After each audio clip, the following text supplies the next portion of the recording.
on? Do what now? It keeps calling in. Is he calling in on this number? Yes. And he's on now too? No, Ted just told him that we'll notify him when we get close to that, so he doesn't have to sit here and Randy? either Do way. you want to use this? Wait, the reason I'm asking is because which one of these can I take out? And he told me about 5, Keyboard, isn't it? wanting to know how to watch it on Facebook, and I'm like, all at him. I just wait and it pops up. I'll just pull it out. Where's the on-off switch? I Yeah, have another keyboard. I can do that. Hey, Francie, he called me. I helped him out. Thank you. Thank you. I heard you getting a new truck. Just got the alert that we're on. Yeah, sitting in front of the house. Oh, cool. December 27th.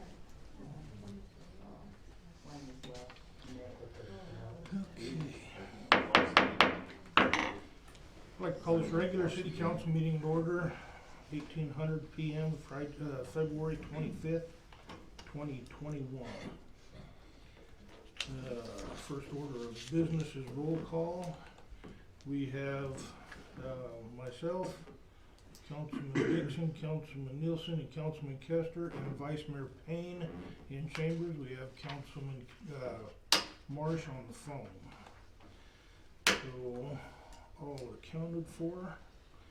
Item 3 is a pledge of allegiance and invocation.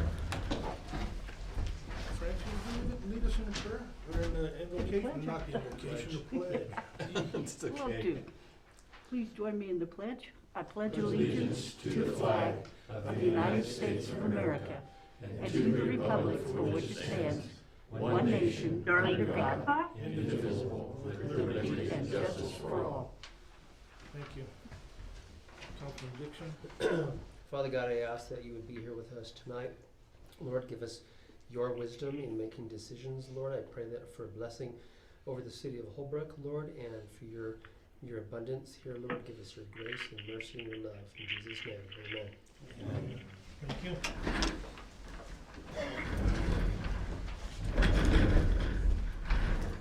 Moving on to item 4, consent agenda, February 11th, 2021 meeting minutes. Chair will entertain a motion. Move that we second, approve it. Have a motion and a second on the consent agenda. Do we have any comments or questions on that? Hearing none, all in favor? Aye. Aye. Any opposed? No opposed? Moving on to item 5, call to the public for items on the agenda. There's one. Miss Kathleen Smith.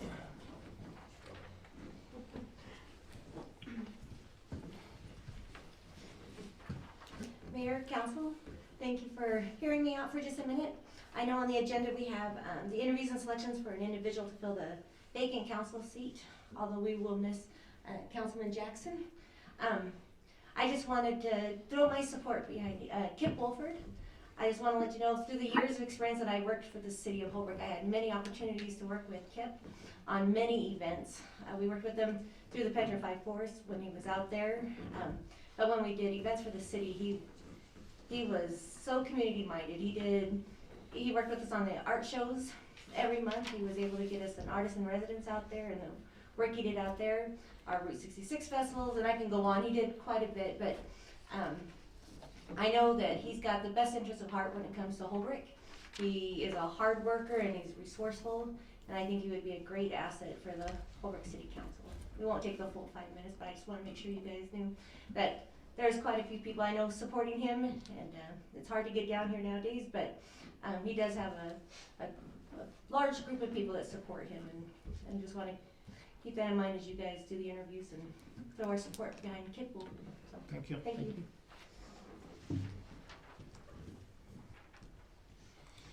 Okay, moving on to item 6, new business. Approval of the purchase of a top dresser for the golf course. Mr. Rutherford.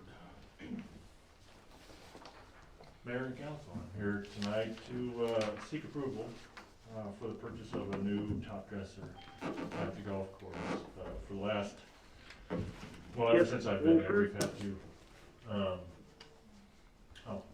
we've had to borrow the schools on a yearly basis whenever we poke the greens, whenever we aerate the greens. But we really need it for more than just that aeration. We need it, there's a whole lot of uneven ground, a lot of bare ground. Tee boxes are not so level, and what this does is it allows us to drop whatever media that we put in, whether it be sand, gravel, millings, at an even rate and at a thickness that we want. The purchase price is $13,829. And any questions would be welcome. Anybody have any question, Tim? Did this go to bid? That's more a question for So that's part of the cooperative bid process. The bids with the Mojave, which is where we went with this, already go out and go to bid. And we ended up with about a 22-26% discount. 21.8%. Is that what it's thinking? And have we had one of these before? Apparently before my time we did. Years ago we Yeah. had one. We did. And it's essential for greens. And it'd be very helpful for everything else that we have. Okay. When it comes to leveling it off and reseeding. Just, it comes in handy with everything, so it's more than just Thank you, Steve. thank you. Anybody else have any other questions for Steve? Adam, do you have any questions for him? No, I don't, thank you. Thank you. Okay. Being there's no more questions on this, Chair will entertain a motion. Make a motion that we approve the purchase of the top dresser for $13,829.82. I'll second that. A motion and a second. Any other comments or questions? Hearing none, all in favor? Aye. Aye. Any opposed? No opposed. Thanks, Steve. Thank you.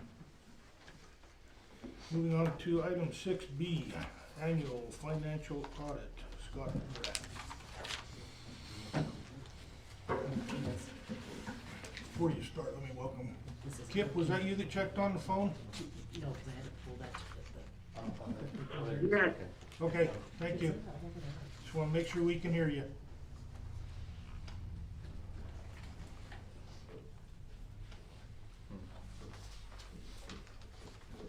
Okay, good afternoon, Mayor and Council. My name is Scott Graff. I'm your city auditor. And I'm with Colby and Powell CPAs. And we do multiple audits of similar towns like yours, cities and towns. And we've been doing your audit for a few years now. But we're back. In a weird year, you still had to do an audit. So there was no escaping the audit even under a pandemic. But that's good for me. It keeps me working. But there's definitely some challenges of doing audits in a pandemic, but with the cooperation of the city staff, we were able to do it and be able to successfully complete an audit.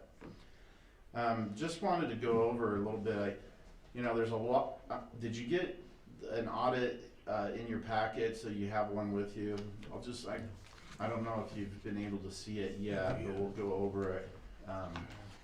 So you may have questions that you may come back to that you don't have ready currently, but I'm willing to answer whatever questions at any time. And I know your finance department can answer those questions as well, and I'll assist with that. When you look at the audit, you have, see if I can back up a little bit here. Which one works? Oh, do you have to turn it off? And I'll try not to take too much time, but typically, the city is responsible for putting together a financial statement. The city that's their financial statement, that's not the auditor's. The city is responsible to do their accounting and bookkeeping and then compile everything in a way that creates a financial statement that will look something like this with over nearly 100 pages in it. And city staff and management is also responsible to make sure that there's no material misstatements in the financial statements. And so that's where the city has to have good internal controls over financial accounting and reporting.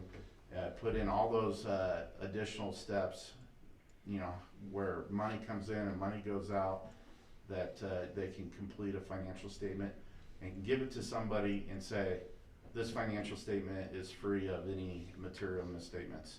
And what's my responsibility as an auditor? It's pretty simple. I'm required to plan and perform an audit to obtain this high level assurance. So when somebody looks at your financial statements, they go, okay, this was looked at and there's a high level of assurance provided by the auditor that the financial statements are free from material misstatements. You hear that word material a lot. That doesn't mean that financial statements are always free of every misstatement, but material is a number that would be big enough that somebody would really care about. All right, so if they're a decision maker, a material item would be something that somebody would really care about. And so that's something that auditors have to determine, what is material. And so anything below a materiality level typically gets passed on.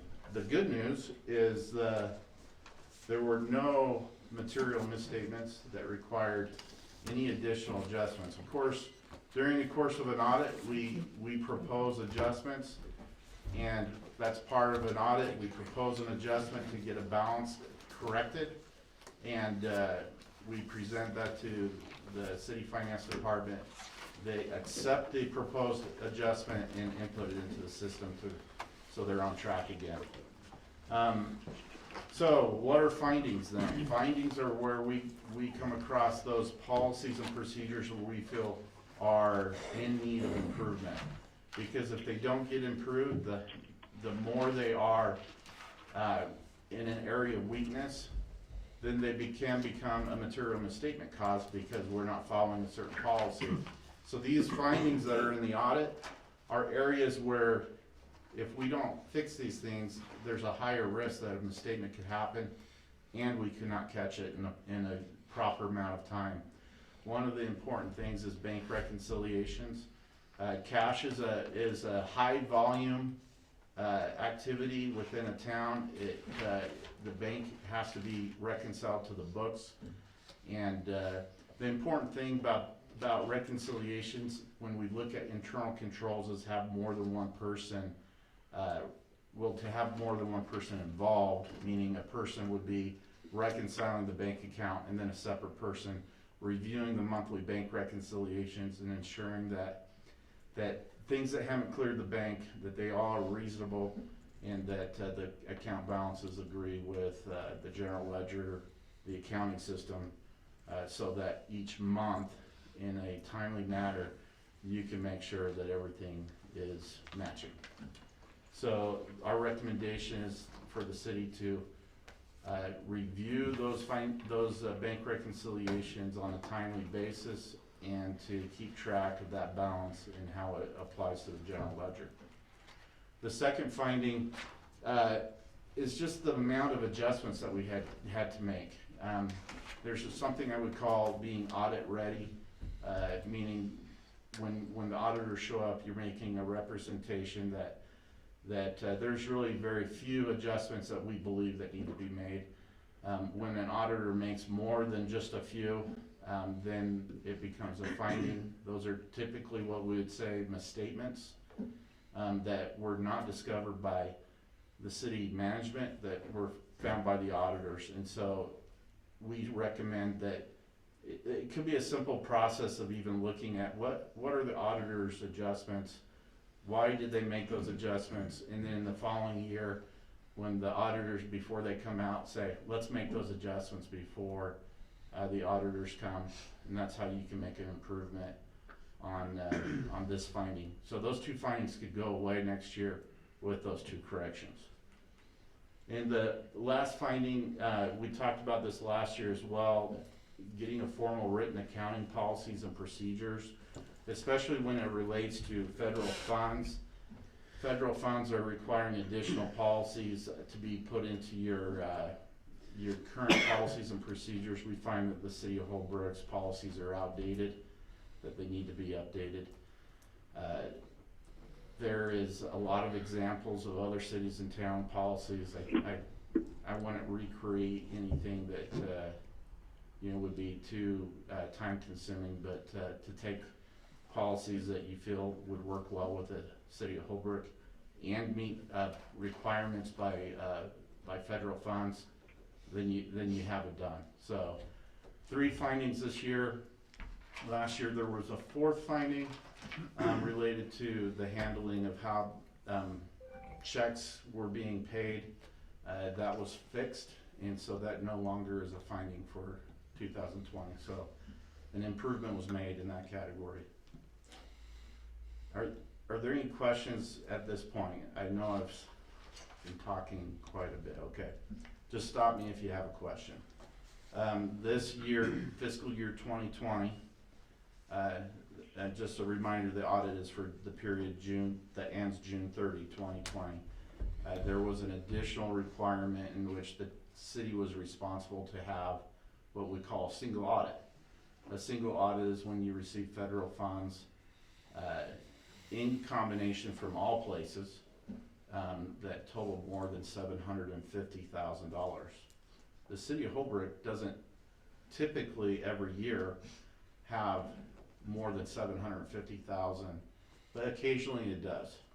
And in 2020, fiscal year 2020, it did related to the airport grant, runway improvements, and there was a substantial amount of federal funds. That as well as AC CARES money is federal funds. When you get those monies, it went over the limit requiring a single audit to be performed.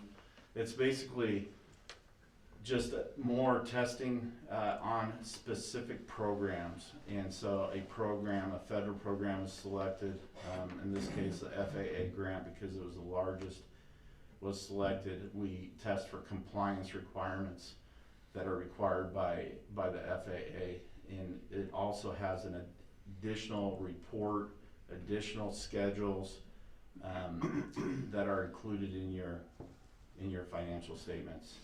In addition, there's what we call data collection form, where the clearinghouse at the OMB requires that gets submitted, so the federal government receives a copy of that. So that's the audit. The good news is the single audit, which is quite entailed in testing. It tests the audit for FAA for that grant in detail for compliance, that we had no findings on that. And so that's a relief for the city, because when you have findings related to a federal award, there can be a lot of additional hoops, and in some cases a requirement to pay back funds. And so that worked out fine. There were no findings. Just wanted to talk a little bit about, this is outside the audit. This is just kind of, if you were to open up your financial statement, the very first section you're going to find in the financial statement is what's called a management discussion and analysis. That was put together by your city management, and basically it's written by city management in a more clear, easier to read format to say, let's talk about the financial statements that are going to follow, but let's do it so maybe it makes better sense. It'll have a comparison. These are the numbers from last year compared to the numbers from this year. How is it different? How did we do on our budget? What are the reasons that certain things have happened in the city? So if anybody reads anything, if they're gonna read anything in this report, the management discussion and analysis in the front part of the audit is worth reading to help get an understanding, how we're doing with city of Holbrook. This slide takes out just a little piece of what that has involved in the management discussion and analysis, and it's something called net position.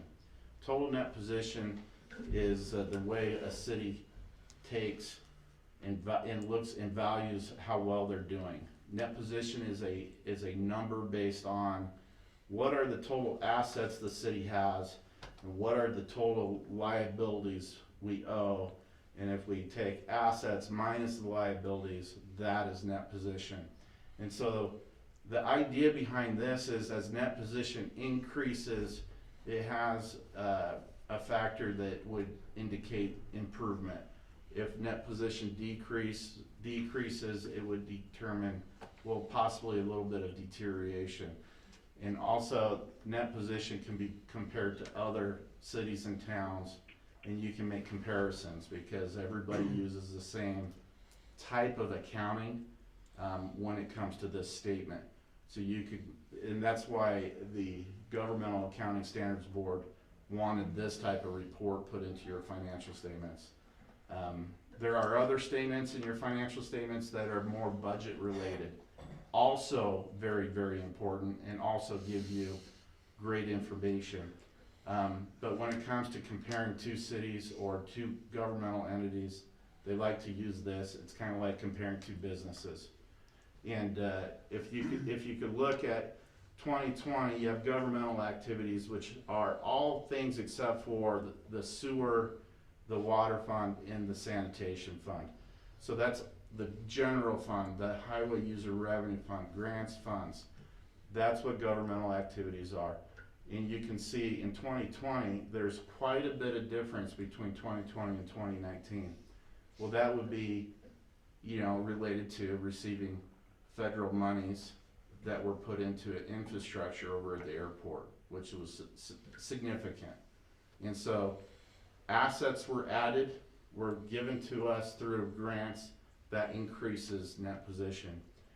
Doesn't necessarily mean that it was all just because we did well in our budgeting. It was partly some of that, but partly some of grants. So next year, that total net position could be lower because we may or may, if we don't get the grants, then that net position will be lower, correct? Right. It's kind of like, Depreciation. yeah, exactly. It's kind of like a business. When we buy an asset in a business, it starts out with a high, what we call book value, but it gets depreciated over the years. And as we take depreciation, net position will start to go down. Okay. But we can value that because, and that would be the truth, your net position would go down because you have an older asset that would need to be replaced in a shorter period of time. And that's just normal, right? Right. And then, that's very normal. When you look at the business type activities, and this has been typical with City of Holbrook, and I'll be honest, very typical to small cities and towns, that their enterprise funds, their business type activities, which are your sewer and your water and your garbage, is they're somewhat supported by your governmental activities, meaning that the service fee revenue is typically not covering completely the operating costs of the service, and therefore it is subsidized by sometimes general fund money, and which is the case in some of the funds you'll see transfers, they get subsidized. To me, that's where focus needs to be put on a financial statement, because you could say, well, some of those operating losses could be depreciation, which is not a cash outflow, but in your business you would want to cover depreciation because there's a replacement cost of an asset that will be coming in a short period. If you don't put charges for the services to the customer as they use them, there won't be any money left, and then you're just hoping that you get a grant. And that would be great if you could get a grant, but to put everything in the hope to get a grant to replace the sewer system, the water system, if that doesn't take place, then the town will be looking to finance and to try to create a different source of revenue to maybe make a repair. So you'll want to look at those utilities and say, okay, maybe through rate studies, make sure you're charging the same rate, the rate that needs to be charged, and looking at your operating costs and make sure you budget well. Very important, because otherwise the general fund is subsidizing those things. And, you know, some cities and towns, that's the choice that they make, that they will subsidize a utility fund with general fund monies. But that's decisions that the city needs to make. The good news that I like, this is a change from year 19 to year 20, is city management has separated each of the utility funds into their own fund. Previously, there was just one fund called utility. And in the utility fund, everything was combined. And so this gives you better transparency to see, okay, now I can look and have a better understanding of where my sewer fund is as compared to the water fund. So it gives you better transparency to make decisions, and I think that was a good choice. There's a lot in here, and I could keep going, but I know you got other things to do. Do you have any questions? Anybody have any questions? Francine? Adam, do you have any questions of him? No, thank you. Very good. Thank you. Appreciate it. Thank you. Thank you.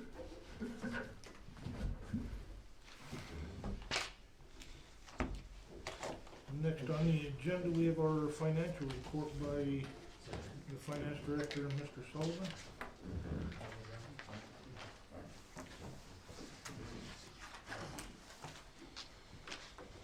Thank you, Mayor, Council. I'm gonna hand out some more paperwork here for you guys for a quick update on financials.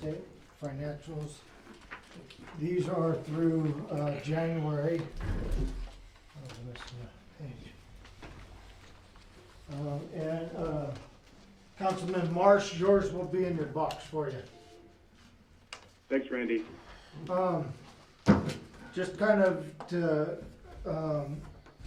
I'll just go over this top sheet here, and then if there's any questions, you guys can just shoot away. So these financial statements are through January 31st, so this is pretty much a mid-year update.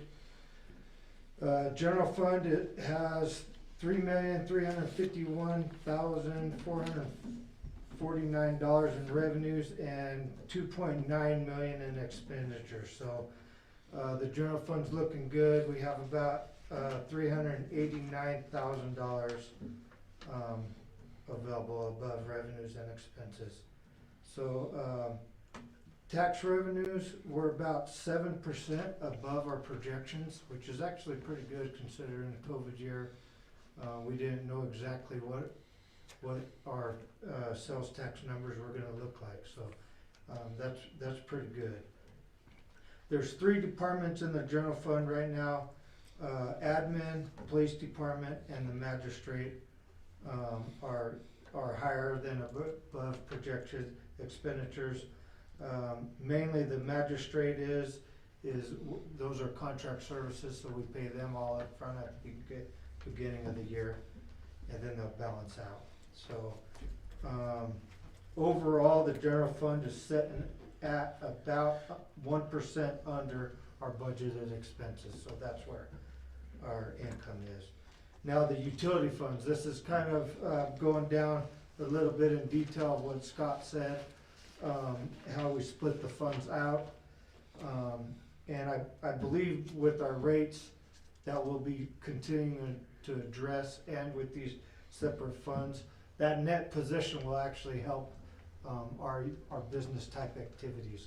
Just because in years past, we set that capital fund up, we set the water preservation fund up, and those funds help protect our regular O&M stuff. So especially when we have lighter years where we don't need as much capital, then that will help our net position at the end.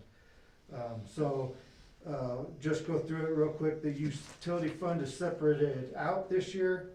So Fund 11 is now sanitation, Fund 13 is wastewater, Fund 15 is wastewater capital, Fund 17 is water, Fund 19 is water capital, and Fund 21 is now that water preservation. Couple things just to mention right off the bat, just because we're talking about budget. As you can see, the next line, sanitation fund is running over budget. Revenues are down and expenses are up by about 9.6%. So currently through January, we have a deficit in that fund of $45,647.55. That's one of those things that you guys need to be aware of. We'll, during the budget process, we'll probably have to discuss about, talk about rates and so forth. Yeah. Will this level out throughout the rest of Correct. the Sanitation now, historically, that is one of those funds where we have to always look at. When we were talking about combining, in years past, combining those funds, historically, water and wastewater funds ended up balancing out that fund. So historically, sanitation has always ran in the deficit. And just because we're doing, and that's where, in one of those cases where some communities, like Scott was saying, will use money from the general fund to do a community cleanup or something like that. Well, because you do that, tipping fees end up going up, and so you always have to address those fees. So that's where we're talking, separating it out. It'll clearly show. That's something you guys will have to decide. Simply put, we'll have to raise rates. Yeah. But that's part of CPI anyways, right? Yeah, but actually, this is really O and M. Yeah, that's O and M, that's. And as you know, we completely restructured this year. We don't have any more commercial revenues coming in. We anticipated that there would be a deficit, but we were really in a year of running the fund with the new system to see where that deficit would be. It's historic, but we'll address that during the budget time. And let me flip to the page real quick, because there is, Page 19. actually 17 is the page I'm looking at. So if you look at 17 in the financial statement, you have your assets on the top, your liabilities, and then your fund equity. That is basically your net position for that fund, is that fund equity. So that's what Scott was talking about earlier. So right now, we have, you could see, it's a deficit of 227.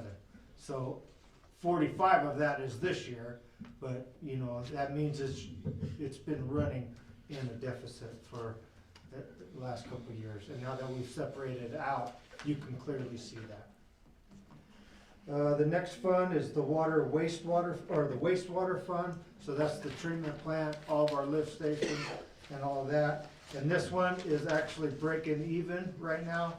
I think we got like $700 in there above expenses over revenues, or revenues over expenses. So that one's at break even. We're gonna have to keep, and that one's break even, and we've been short-handed for 4 or 5 months. We're now fully staffed, and so we've made some adjustments in that department, but that one is gonna have to be looked at again during the budget.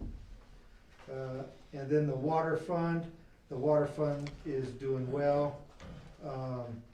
Oh, and back up real quick, the wastewater fund, we haven't spent any in the capital yet, so that's kind of positive.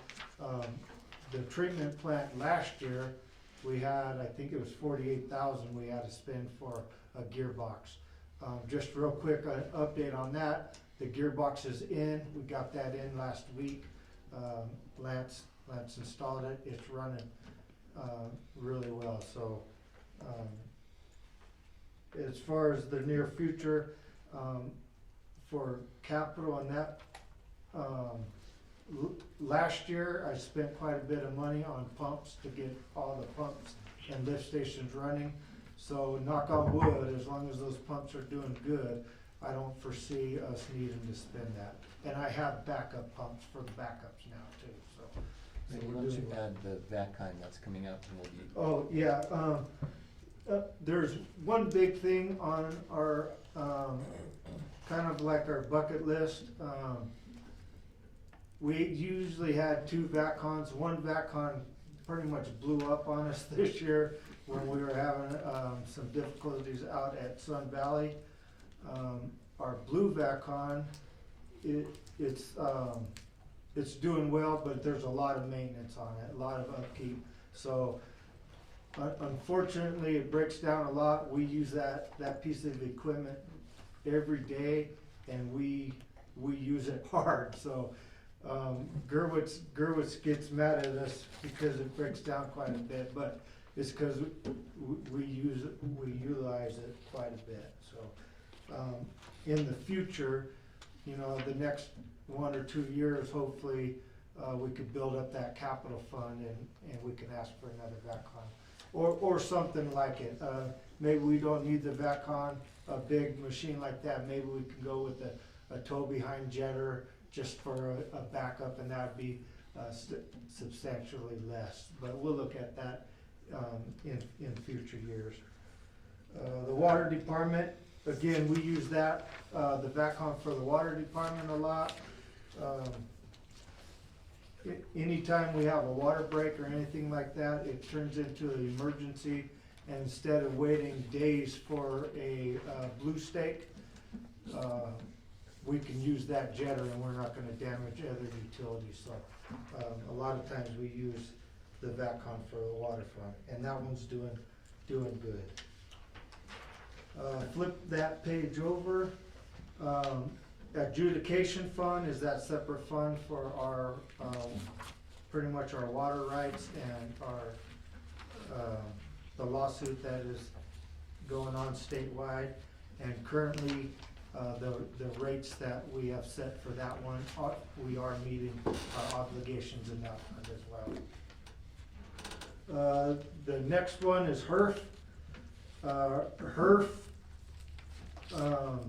is currently sitting at a deficit of $151,000. This is mainly because we purchased a street sweeper, and the bids came in considerably higher than what we had originally budgeted. So again, this is something we're gonna look at. We may be coming to the council later in the year and asking for a budget amendment to make sure we don't go over those funds. Overall, the city has $1,790,000 in cash, of which $116,000 is invested in short-term assets or accounts, and $951,000 is invested in long-term accounts. And that's all I got, unless you guys have any other questions. Anybody have any questions for Randy? Adam, you have any questions for Randy? No, thanks, Randy. Francie? Pardon me. Andy, you said that the sales tax was above the projections. Yeah. But the projections, we took COVID into consideration, didn't we, the pandemic into consideration? Yeah. So where do we stand on sales tax revenues as compared to prior years when we didn't? Of course, if this is just through June 20th, we're only talking Well, 3 or 4 months, but yeah, we're actually still up. So basically, taking COVID into account, we just didn't increase our projections. So we pretty much kept them the same as the year before and the year before that, which is right around $3 million Okay, so for the- city sales tax. so the lodger's tax, did it do the same or is it So following the that? same thing, so right now, the lodger's tax is actually, if you go, let me turn to that page here. Let me find it real quick. So that'll start on page 14. And, if you look at page 15, which is the revenue section of it, sales tax is up considerable. So, Very good, very good. yeah, so it's Gotta have some bright spots. it's doing pretty well. And that's good to note, because in years past, that always ran in a deficit. So having a good year will help balance out some of those bad years that we had in the past, so. Very good, thank you. Thank you, Mr. Sullivan. Any other questions? We're good? Thanks, Randy. Okay, item 6, interviews and selection for an individual to fill the vacant council seat. Okay, at this time, each one of us have the questions and a ballot in front of us. What we will do is, I'll ask the city manager to flip a coin to see who we're gonna go first. Mayor, I'd like to, oh, so you're gonna have them address, come to the podium? Well, Yeah, it depends on, the Okay, one, so, Heads or tails? Heads. It's tails.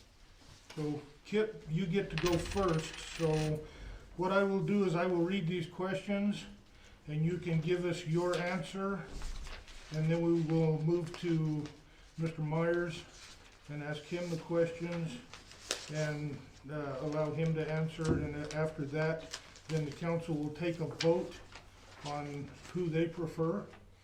Do you have any questions on that? I'm sorry, Lisa, do you have one more of these for each of us, or? what do you want? I just want one for each candidate. You have an extra one from Adam. This one's for Adam. Yeah, but he's, Okay. I'll just make space here. it's okay. Mr. Wolford, are you on? Yeah, can you hear me? Yeah, we're gonna turn you up just a little bit so we can hear you a little better. Okay, go ahead and talk. Okay. Can you Okay, hear me now? yes, we can. Okay, did you hear the Okay, did you hear the instructions?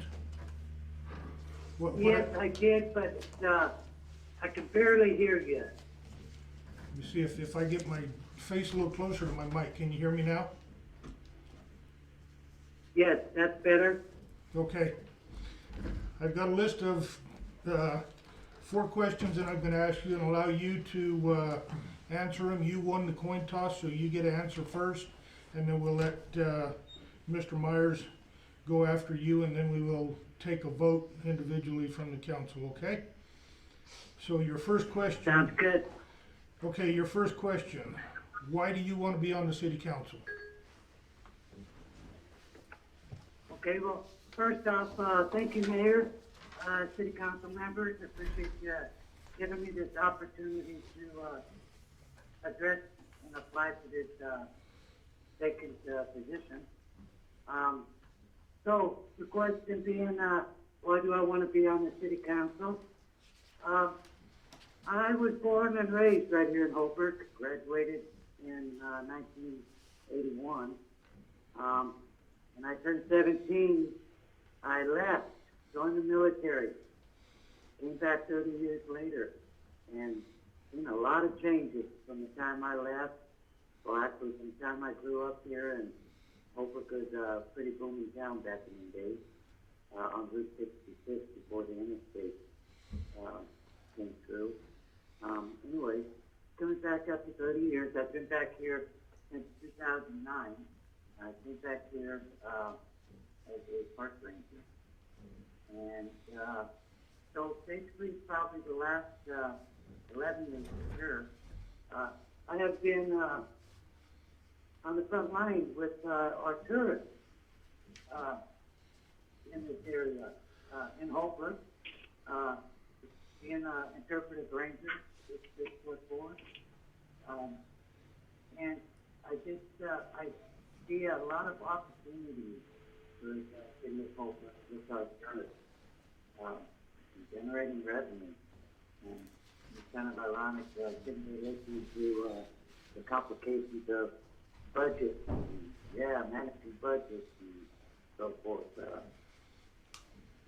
I know tourism is one of our biggest revenue makers. So I have done a lot. When I first came to the park as an interpretive ranger, I really got involved with partnering, building up the partnership between the city of Holbrook and its civic organizations and the Pittsburgh Forest itself, because I strongly believe that community, in only survived with the partners and involvement of the community itself.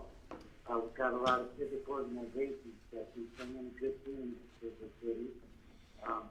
And I started doing the artist in residence program for the National Park Service.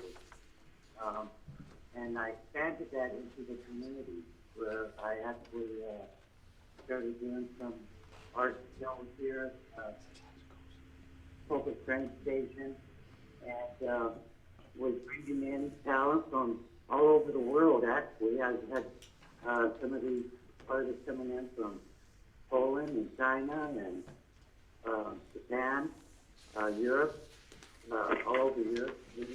But a lot of our it's within the United States, but also a lot of our local artists right here in our own community. And just seeing how with working with the park and working with visitors, travelers that come to the park, and making them aware of what Holbrook has to offer these folks, to try and get them to stay in town and do a little bit of sightseeing. You know, we've got Petrovic Park, basically the gateway to the White Mountains, but the painted desert, the hikers, and so forth. And I hope that, given an opportunity, that I can help bring some awareness and more closer involvement with our other civic organizations, build up stronger camaraderie between our partners of Holbrook and Holbrook itself. Okay, thank you for that answer. Question number 2, what do you believe are the major challenges facing the city of Holbrook? Could you repeat that question for me? Yes. What do you believe are the major challenges facing the city of Holbrook? Wow, currently, COVID-19, this pandemic, that's really had an impact, direct impact with the city of Holbrook with, you know, our hospitality, our mom and pop businesses downtown. You know, with this vaccination out, hopefully it's going to bring some good changes to our direction here in the very near future. But I believe tourism is a big role in the survival of this community. You know, we have so much history here with our Wild West, our historic Route 66. And our tourists, if we don't have them, we just don't have that revenue. I know we have concerns with the power plant going away, and that's going to be taking away jobs. And yeah, so right now I'd say our biggest is this pandemic, and hopefully we can get our tourism back. I feel firsthand as an Airbnb host how it has impacted our tourism through this region, especially with our foreigners. We just don't have the tourists at this point. So I see that, as one of our biggest, I don't want to say battle, because it will come back to us. You know, like they say, you build it and then you'll come. Well, we built it. Now we just got to get it to come back. Okay, thank you for that answer. Question number 4, what would you like to see the city of, or where would you like to see the city of Holbrook in the future?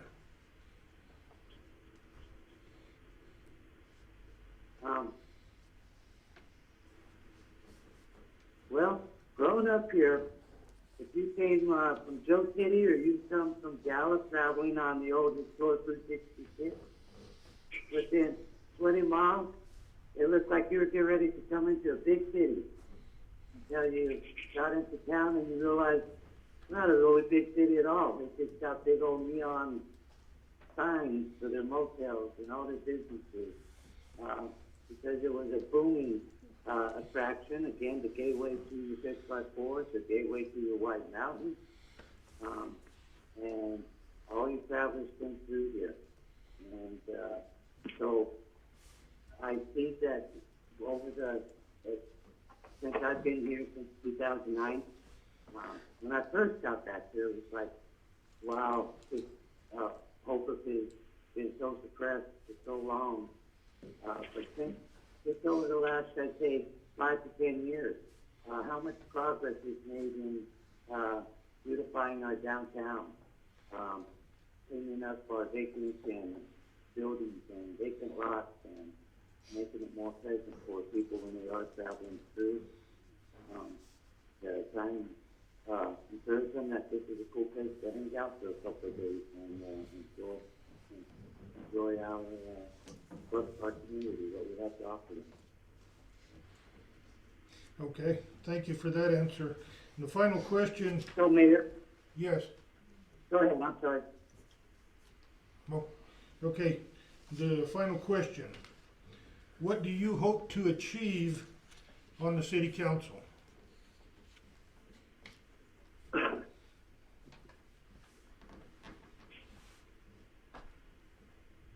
So, as a member of the city council, I would really, really, really like to, I have a demeanor where I could be persuasive to people and really want to see the public get more involved in the community, what's going on in the city, and what they can do to bring, inspire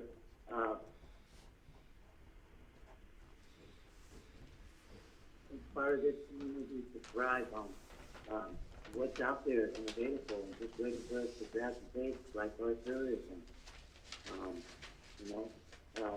Bringing jobs to the community. I know we've got a pretty high rate of unemployment, and hopefully being a spokesperson for the citizens of the community, definitely transparency. We need to know, as a citizen of this community, it's our responsibility to know what's going on, what's going on with the city, how you guys feel, what you can to help us out, make life and hope it's more of a pleasant place to live.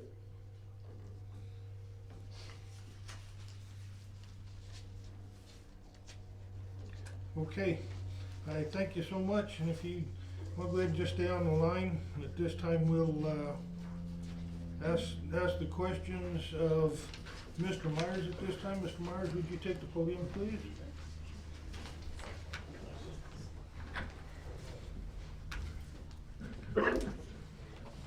Thank you for your interest, Mr. Myers.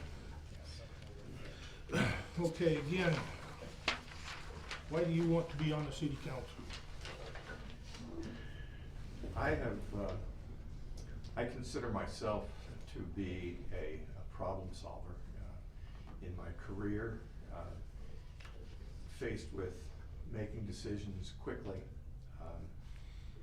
and I enjoy participation. I like people. I saw, just coincidentally, an editorial that was speaking of growing where you're planted. You're not coming in very clearly. Is that her lead? I don't know how she. Go ahead. I saw this editorial that was entitled "Grow Where You're Planted," speaking here in the Tribune, and I thought that's exactly what my life has actually been about. I have lived in 10 different states during my lifetime, all around the country. That was from California to Texas to Alabama to North Carolina to Delaware, New Jersey, Pennsylvania, Illinois, Washington, and then here to Arizona. So I've been all the way around the country. I enjoy participation. I've seen both small towns and I've seen large cities, and I distinctly prefer small town living. This was not my first choice of a place to live.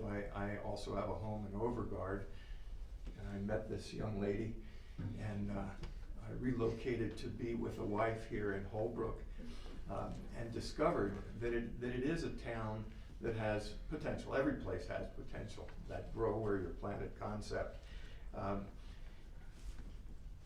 But I just feel that to participate, as I've come to some of the meetings and listened, that it's possible to just assist in the conversations and encourage people in the town, other residents, to participate, to be a part of the town, looking forward to the future. One of the things that occurred to me was every organization creates mascots and slogans.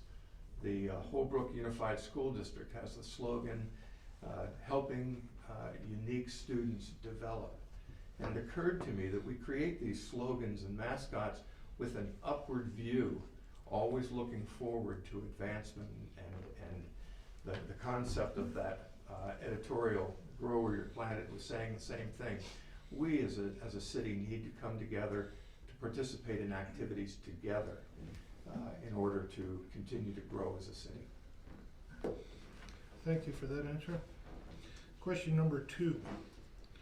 What do you believe are the major challenges facing the city of Holbrook?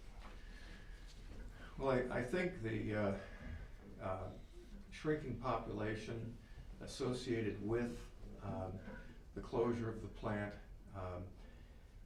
of course it was mentioned, everything being shut down, being locked down, has had an adverse effect on every area, from the kids' lives in the school to people dealing with depression, all of the various aspects.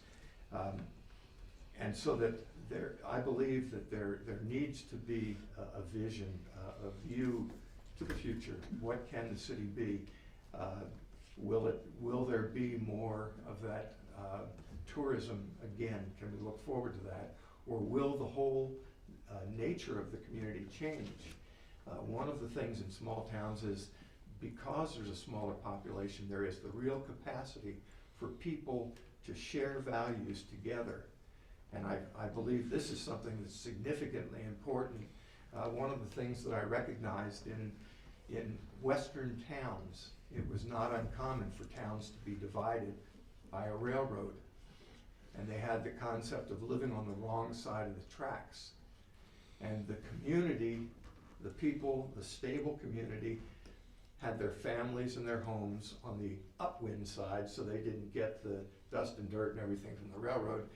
And on the wrong side of the tracks, you had the bars, the brothels, the opium dens, the gunfights, and it was generally conceived of, stay on your side and stay away from the people.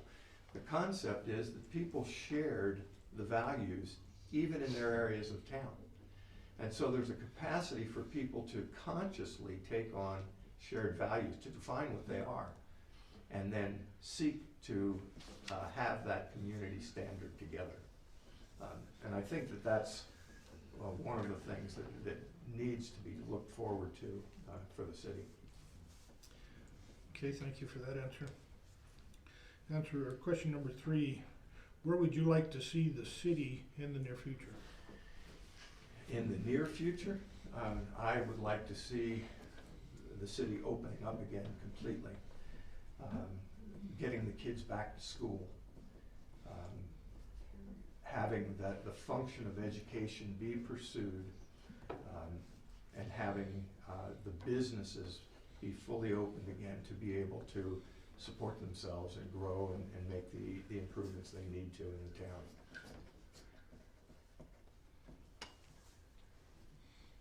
Thank you for that answer.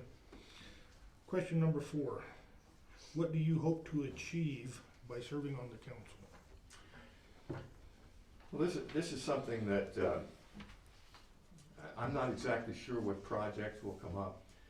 One of the things that I recognized in my flying career, 30-some years in various levels, from the military to cargo to transportation of passengers, the element that I was most pleased with, that I was involved, was as an elected representative of our pilot association for 18 months. And as the secretary-treasurer of the group and the editor of the in-house newspaper, I was tasked with rewriting the work rules for the entire pilot group. And this was something that never conceived of having anything like that.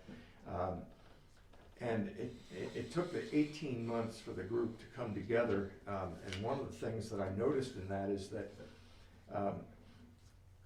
we worked hard. I did the initial concept, and then we worked as a group to discuss and work out the details, and worked with the company, with management, to make things work. And see, we were working to incorporate clarity and equity for the pilot group, and at the same time satisfying the needs of the company for organization, order, and reasonable profitability. So we had two directions that we were pulling together, and it was at times very contentious. There were times when the company just simply said, no, we can't do that. And so that my input was to continue to work and try and bring the groups together. And it was very successful. A couple of years after that, the pilot group opted to join a national union. And what justification I got for my work was when the union came in and looked at our work rules, their conclusion that they announced was that our airline, Horizon Air, small part of Alaska Air Group, had the best work rules of any pilot group in the entire nation. And I was pleased because the company was satisfied and the pilots were taken care of. So that hopefully I could contribute to any kind of projects that might come up in that regard, to look for solutions and participate, bring something new into the city as well, since I am predominantly from outside the city for most of my life. Very good, thank you. Okay, what we will do at this point is each one of the council members has a ballot in front of them. I'd just like to thank both of the gentlemen, and from their interviews, I believe either one of them would be an excellent choice. So what we will do at this time is mark who your preference is, and we will turn it into Lisa, and she can tally the votes.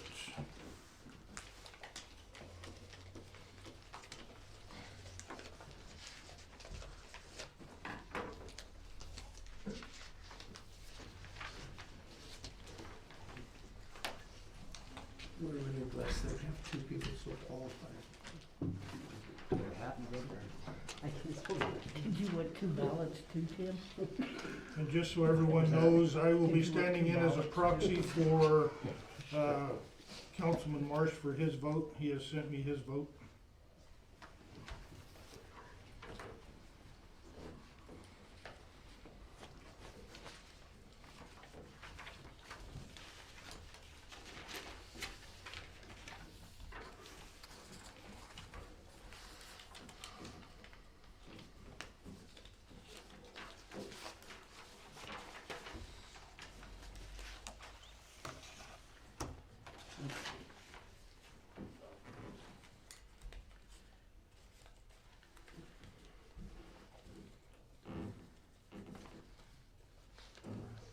All right.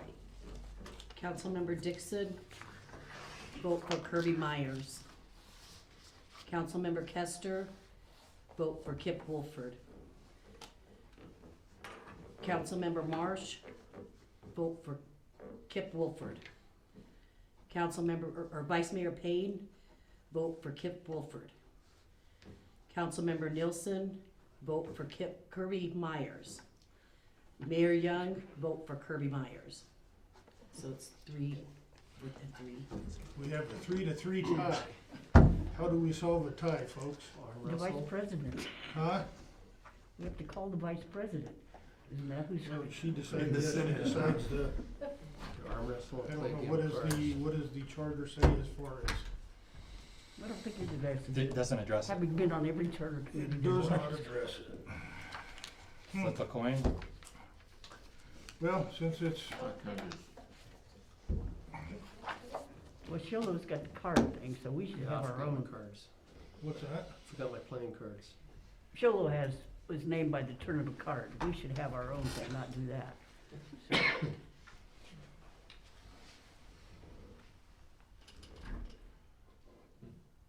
Flip a coin. I think actually probably the first way to do it is just by chance, and we'll flip a coin. well, don't you think we should probably discuss that amongst, see if anybody else has a better idea? If anybody else has a better idea. Mr. Myers, you're the problem solver. No, you can't go to the candidate. You can't go. I think, I- I think that you should select Kip. We can't take your advice, huh? Yeah, you cannot take his advice.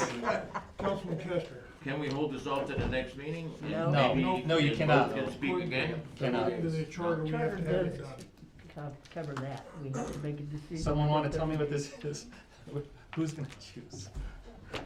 Councilman Nielsen, do you have any, are you good with the flip of a coin? I am good with the flip of a coin. But who's Councilman gonna call it? Kester? Are you good, or Dixon? Kester? Yes. Gee, What's that? Dixon, Flip of a coin is fine. flip of a coin is fine, I'm good with that. Councilman Marsh?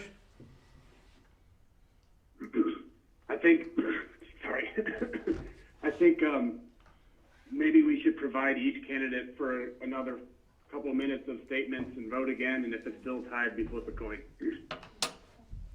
I won't have a problem with that. How about if I just come up with a question? You'd be okay with that? Yes. Yes, sir. Mr. Wolford, are you still on the line? I am.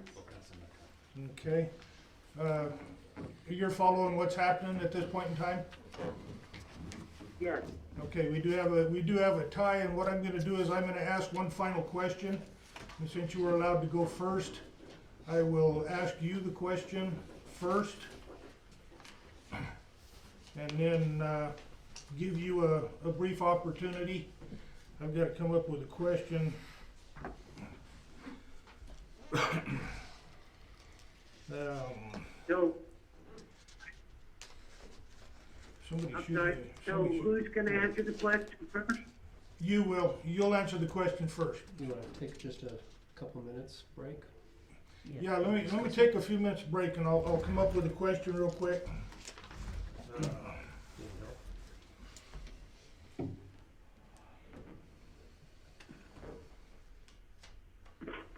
One of that darn charter committee. Yeah, That's why we're 7, right? that's Instead exactly of right. 6. Yes. That's why the Supreme Court is 9. And that's why, There's a president of the Senate, because it's 50-50 right now, right? Take this card.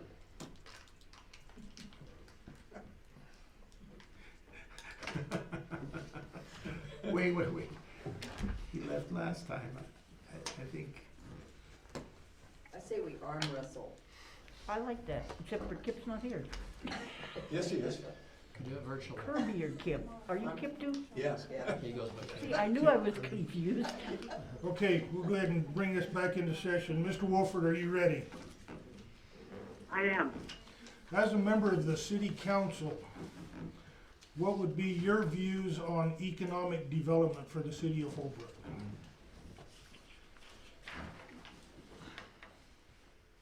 Oh, I believe that there is great opportunity for Holbrook, especially with our downtown area for the tourist population. Again, as I stated earlier about Holbrook being a gateway to this platform to the White Mountains. We have everything here to bring in tourists, to build up our economy, to do business again. To provide jobs and stuff for our youth, our community here. And focusing on our tourists as main attraction to build our economy is, I think, to be on the forefront of building up this community. So, yes, I do believe that, we are a tourist town, and, once this pandemic is over, I believe that, tourists will start traveling back through here, and having to, do the, hospitality,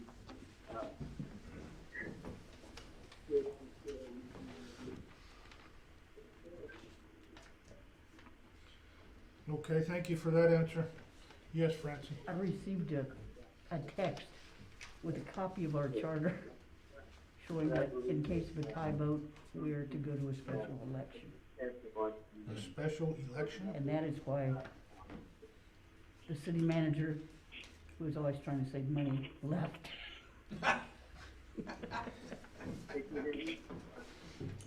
So, we're wait- Special election as into the public. yes. Hmm. I should have looked a little closer. I guess I was smarter 20 years ago than I So am now. flip of the coin's not in there? No, nor is there the turn of a card. I guess that's what we were trying to avoid.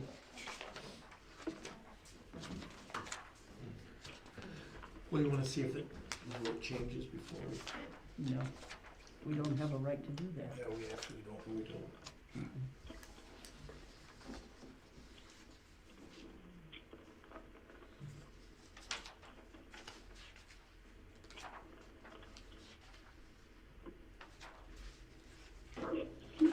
Start thinking if there's anything else you want to put on the ballot. You know, if we want to.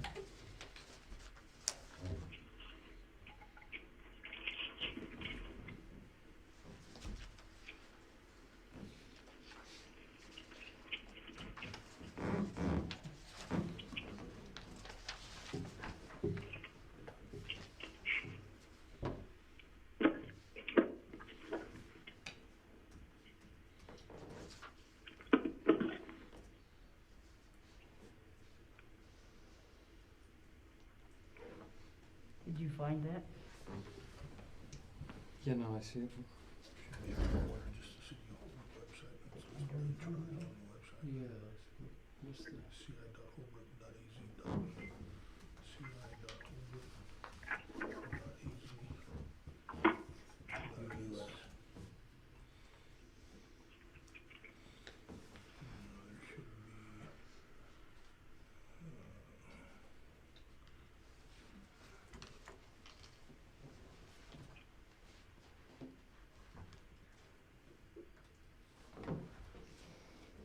I think it circumvents the charter if we don't just call a halt.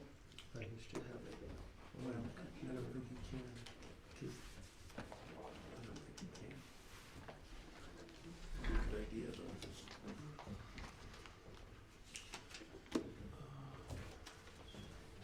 So I guess that we can just say Kip wins.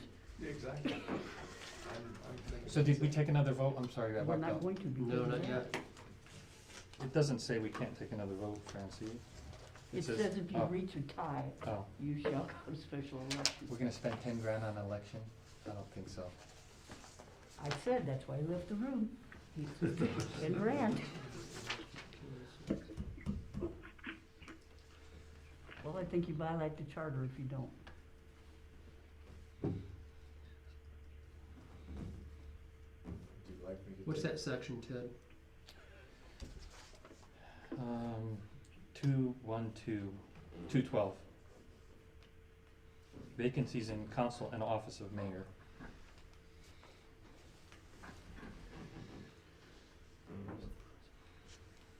He's got an idea, I can tell. I do. Just, I was gonna take a stab at answering that question that was raised, if you wanted me to. Merrill, you want Kip to answer the question now? He wants to, he's got an answer. Yeah, I'll give him the opportunity.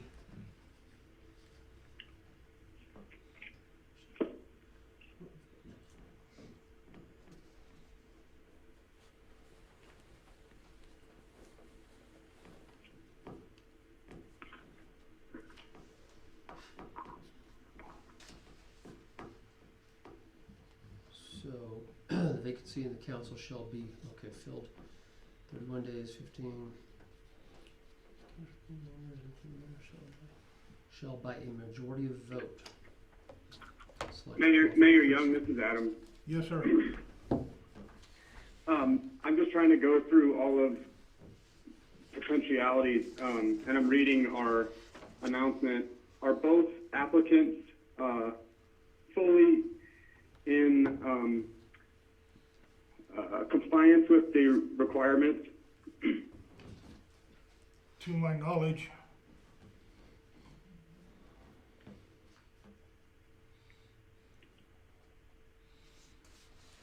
Can we ask them?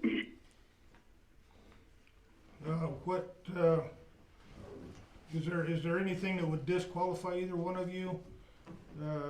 Mr. Wolford, is there anything that would disqualify you as a council member? I don't know that I heard. No, I have been a citizen of Holbrook for the last 11 years. And prior to that, I was resident here for 17 years. Yeah, it's pretty clear here. Mr. Myers, is there anything that would disqualify you?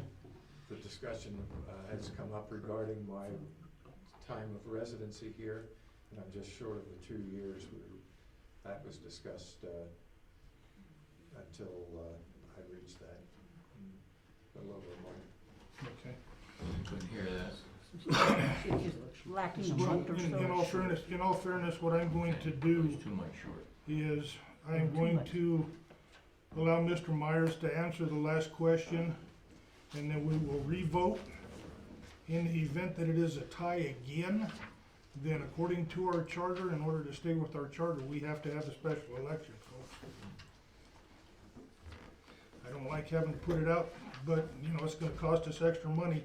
It's an expensive venture to do that, so, Mr. Myers, if you would like to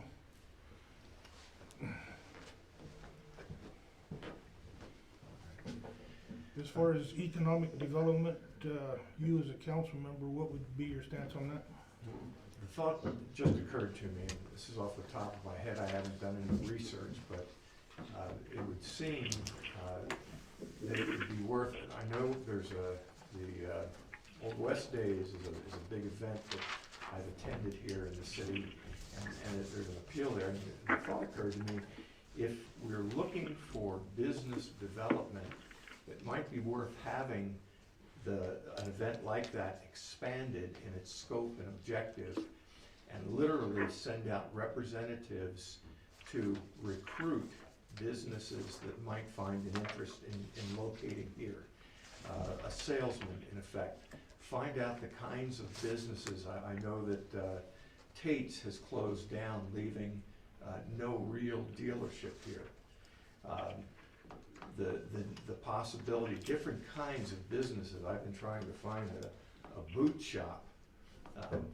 Things like this, that if there were advertising, done an advertising campaign to reach out, incentives that would be offered to draw people to start a business here, and have a business conference and invite businessmen and business people to come to Holbrook and discuss the needs of the city and see if there might be people wanting to come.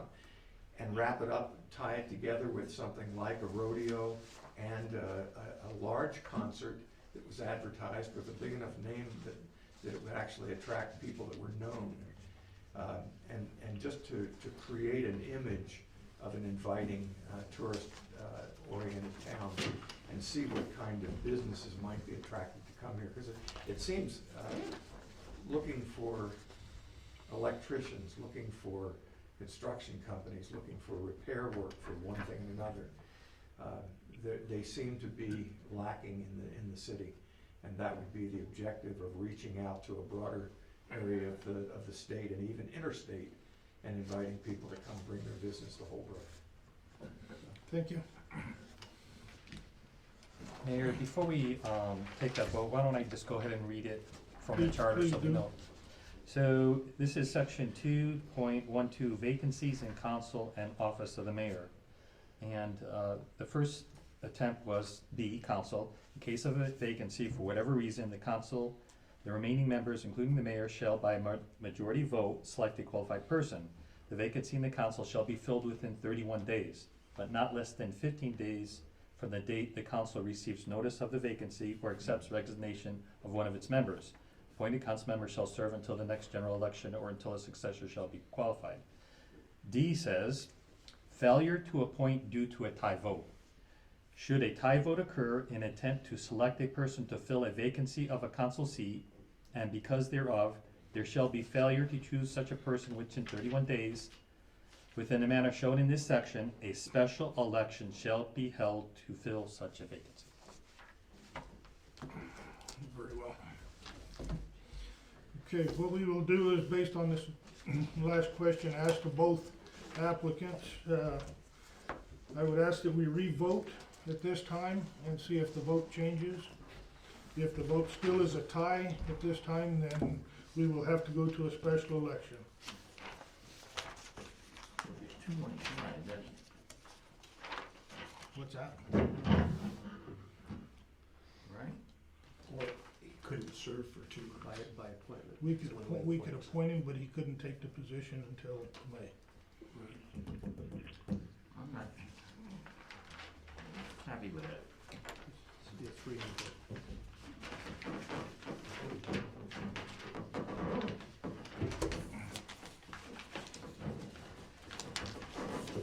Thanks for that. Hey Ted, this is Adam. Who showed it to you?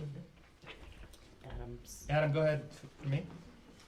So in that reading of the charter, we are asked to select from eligible candidates, and if one of the candidates isn't eligible, then I don't know why we're voting. That's my opinion too.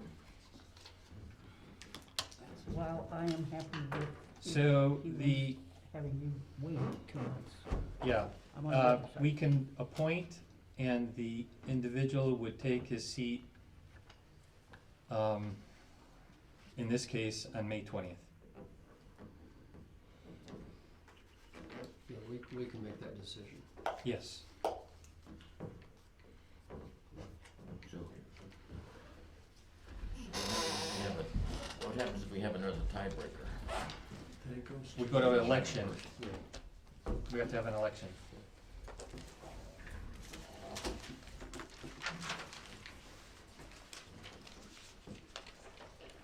No, I'm talking about what if we have with 6 people on here, we don't have 7.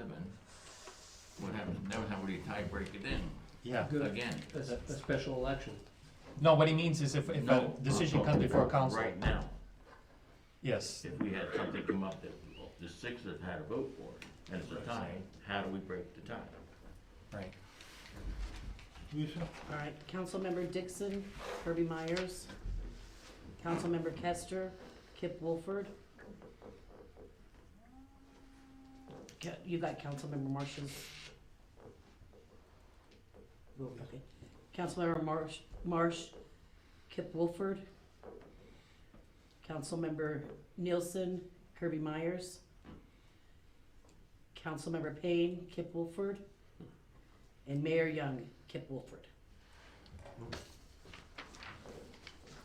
Okay. Looks like I broke the tie. 4-2 vote. Both of you, thank you. Both of you, I believe, are very qualified to do the job.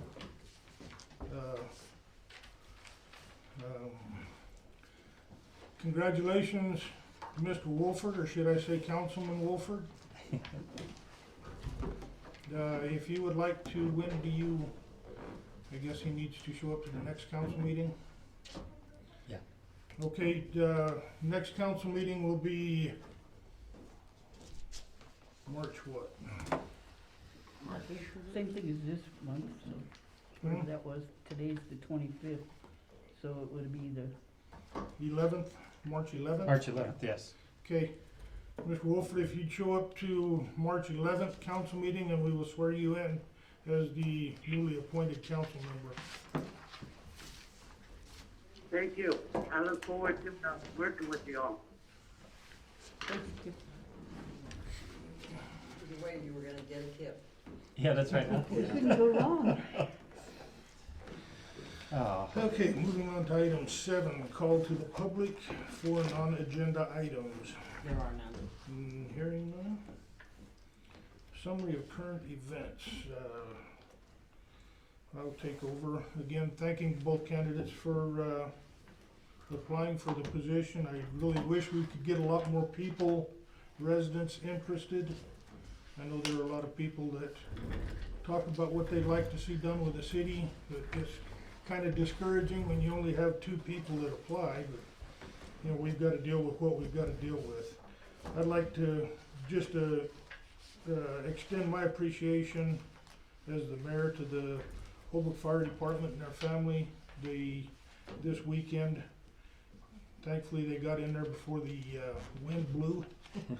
They did a lot of trash cleanup and a lot of weed cutting from the Midtown intersection all the way up to the east end of town. I'd just like to send my appreciation to them. Other than that, I don't believe I have anything else. I will refer to Councilmember Dixon, I don't have anything there, thank you. Councilmember Nielsen. There's 2 items. I attended the NACOG meeting today virtually, and it went pretty well, and they, because of COVID, they're looking for resuming normal activities really soon, and they've way overspent in some areas, and there's excesses in other areas, which are surprising. Also, the Emergency Food Bank, Carla, who runs that, has been ill for months and months and months with COVID-19. And right now, the Emergency Food Bank is looking for volunteers, somebody to man there for 2 hours, once or twice a month or weekly, that we could schedule them in. If there's people who are interested in volunteering that are responsible, we're sure looking for volunteers right now. And Lisa Salazar is who you'd contact. Thank you. Councilman Kessler. I'd like to thank Kip and Kirby for putting their applications in. I'm kind of upset that we didn't have more. A lot of people are like to complain, but they don't want to put their name in. So I appreciate you guys doing what you did. Councilman Marsh. I have nothing. Thank you, Mayor. Vice Mayor. Well, I'd like to thank both Kips, and I hope we can borrow some of your ideas and maybe borrow you occasionally to, I really liked your brainstorm on bringing into business people. Some of our residents have suggested that we reach out to the business people for a little forum, and I think they're gonna try to organize it. We could talk to our own and get some practice and then start learning how to bring some more in. But I don't think we could have gone wrong with either one. I have known Kip Wolford for many years, and I have seen him in action. I know that you are a reliable man because you have been here so many times when you were called upon to be here, or just because you felt it was a civic duty. So I'm afraid that the length and working with him in Elks and working with him through the chamber and things like that swayed my vote. But I appreciate that. I am not disappointed that we had 2 because we had 2 very good ones.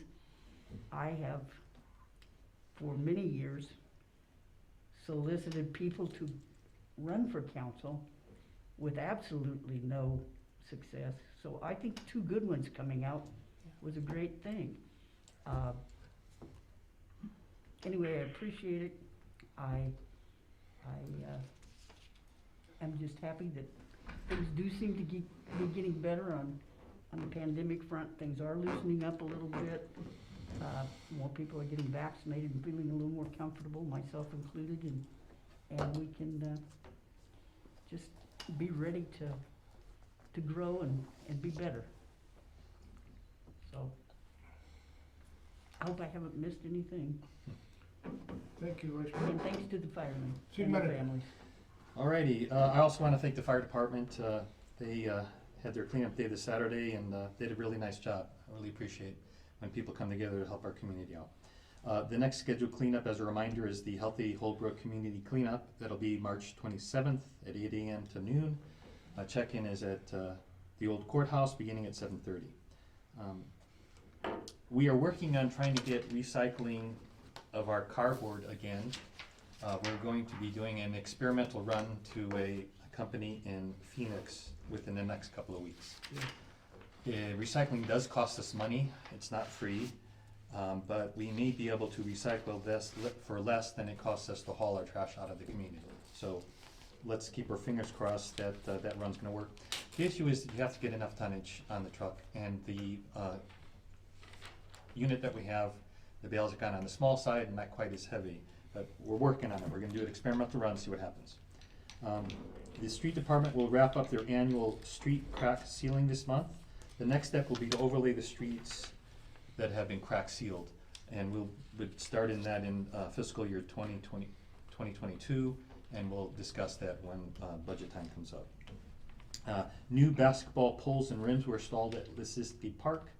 Thank you to staff. About as soon as they got them installed, kids are out there playing. It's great news.